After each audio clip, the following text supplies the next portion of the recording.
আসসালামু আলাইকুম ওয়া রাহমাতুল্লাহি ওয়া বারাকাতুহু। আজ আমরা চলে আসলাম ইদু ভাইয়ের কচুর চাষের মধ্যে। আপনাদের পুরো ভিডিওটা দেখানোর চেষ্টা করব। ইদু ভাই কীভাবে কচু চাষ করলো, কৃষি ভাইদের জন্য উপকার হতে পারে। অবশ্যই আপনারা ভিডিওটি দেখবেন আর সবসময় সাথে থাকার চেষ্টা করবেন। আসসালামু আলাইকুম ইদু ভাই। ওয়ালাইকুম সালাম। ভাই আপনার কোচে তো আয় বললাম, একটু বন্ধ করুন, একটু বন্ধ করুন। আপনার লগে একটু পরামর্শ নিতাম আইছি ভাই। বলেন। হ্যাঁ ভাই, কেমন আছেন ভাই? আলহামদুলিল্লাহ ভালো আছি। এখানে কতটুকু করছেন কচু? ওই প্রায় একখানি এক কানির মতো করছেন। একখানি।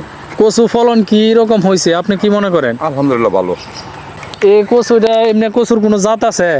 জাত আছে না, কচুর জাত আছে না। এই যে একটা সাদা কচু, একটা কালো কচু। আপনি শুরু থেকে ফার্স্ট পর্যন্ত কিভাবে কচু তৈরি করতে হয়, উৎপাদন করতে হয়, আপনি একটু ডিটেলস বলেন। আর কি বলবো, আমি তো মনে করেন এই বছর নতুন কচু প্রজেক্ট করছি। ওই ভালোই তো ভাই, মোটামুটি ভালো লেগে চলতেছে। এই বৃষ্টি দিতেছি, বৃষ্টি চাই যে বিল্লাল ভাই আছে না, বিল্লাল ভাইয়ের এখান থেকে আনি, বিল্লাল ভাইয়ের পরামর্শটা আনি। মোটামুটি কচু ভালোই হয়েছে, করে খারাপ হয় নাই।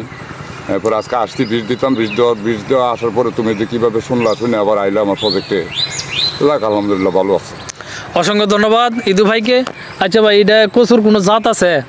জাত আছে না। এটা কি জাত লাগাইছেন? এটা হলো কালো কচু। এটা কালো কচুটা কতদিনে ফলন আছে এটার মধ্যে, মানে লতি আর কি? লতি মানে প্রায় 3 মাসের ভিতরে আসা পড়বে। 3 মাসের ভিতর কতদিন হয়েছে? 2 মাস হয়ে গেছে, প্রায় কাছাইছে 2 মাস। 2 মাস হয়ে গেছে গা। অসংখ্য ধন্যবাদ প্রিয় কৃষি ভাইয়েরা আমার। দেখেন আপনারা ইদু ভাইয়ের কচু ফলন, মনে হয় এবার ভাম্পার ফলন হয়েছে। অসংখ্য ধন্যবাদ সবাইকে। হ্যাঁ ইদু ভাই, দেন বীজ দেন একটু দেখি আপনার।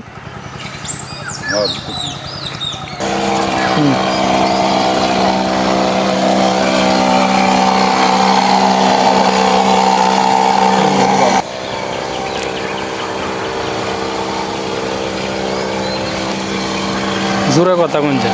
এই বীজ দেওয়ার কতদিন থাকবে এই বীজটা মনে হয়? 1 সপ্তাহ। প্রতি শুক্রবার বীজ দিতে হয় আমার, প্রতি শুক্রবার।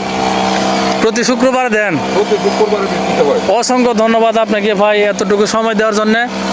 আর কৃষি ভাইদেরকে পরামর্শ দেব, ইদু ভাই যেভাবে কচু লালন পালন করেন অবশ্যই আপনারা করবেন। আলহামদুলিল্লাহ, আপনাদের সকলকে জানাতে আসি বিদায়। আসসালামু আলাইকুম ওয়া রাহমাতুল্লাহ।